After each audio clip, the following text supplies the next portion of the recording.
దేశవ్యాప్తంగా ఓట్ల గురించి గెలుపు ఓటములపై చర్చ నడుస్తుంటే బయటి దేశాలలో మాత్రం కేఏ పాల్ గురించి చర్చ నడుస్తున్నది.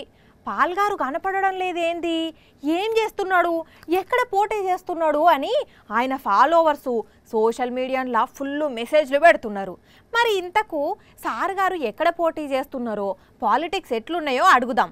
పాల్ గారు నమస్తే అండి, ఎక్కడి నుంచి పోటీ చేస్తుండ్రు సార్? కొంతమంది పిఠాపురం అంటున్నారు, ఇంకా డిసిషన్ తీసుకోలేదు. అదేంది సార్, ఎవరో చెప్పితే మీరు పిఠాపురం అనుడేంది? ఇంతకు మీరేమనుకుంటున్నారో చెప్పండి. నాకైతే ఆశ్చర్యం, నేను ఎవరిని నమ్మట్లేదు. మళ్ళా ఇదేంది సార్, కొంతమంది అంటున్నారని అన్నారు, ఇప్పుడు ఎవరిని నమ్ముతలేరని చెబుతున్నారు. పోటీ చేస్తున్నారా లేదా? ఎమ్మెల్యేగా గాజువాక అంటే ఎమ్మెల్యేగా పోటీ చేద్దాం అనుకుంటున్నారు అంతేనా? ఎమ్మెల్యేగా పోటీ చేస్తున్నాను, ఎంపీగా కూడా పోటీ చేస్తున్నాను. ఏంది, ఇటు అసెంబ్లీకి అటు పార్లమెంటుకు పోటీ చేస్తున్నారా? అదేంది, రెండు పడవల మీద ప్రయాణం, గెలుస్తానని నమ్మకం ఉన్నదా? నేను గెలవాలి అంటే ప్రతి ఒక్కరు సీరియస్ గా 100 ఓట్లు వేయండి, 100 ఓట్లు వేయండి. అవ్వా అవ్వా అవ్వా, ఓ ఓ ఓ పాల్ సారు, అవి మాటలు ఒక్కరు 100 ఓట్లు వేసుడేంది?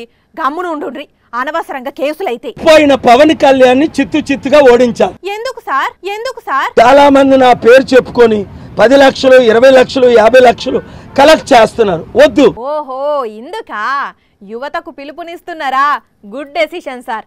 ఈ నడుమ మీ పార్టీలా పైసల దందా నడుస్తున్నదంట, నిజమేనా సార్? చాలా మంది నా పేరు చెప్పుకొని 10 లక్షలు, 20 లక్షలు, 50 లక్షలు కలెక్ట్ చేస్తున్నారు. వద్దు. అమ్మ బాబోయ్, మీరేం మాట్లాడుతున్నారో ఏం అర్థమైతలేదు సార్. ఇంతకు ఏం చెప్పాలనుకుంటున్నారు జనాలకు? ప్రజాశాంతి పార్టీని గెలిపించారు. Thank you very much.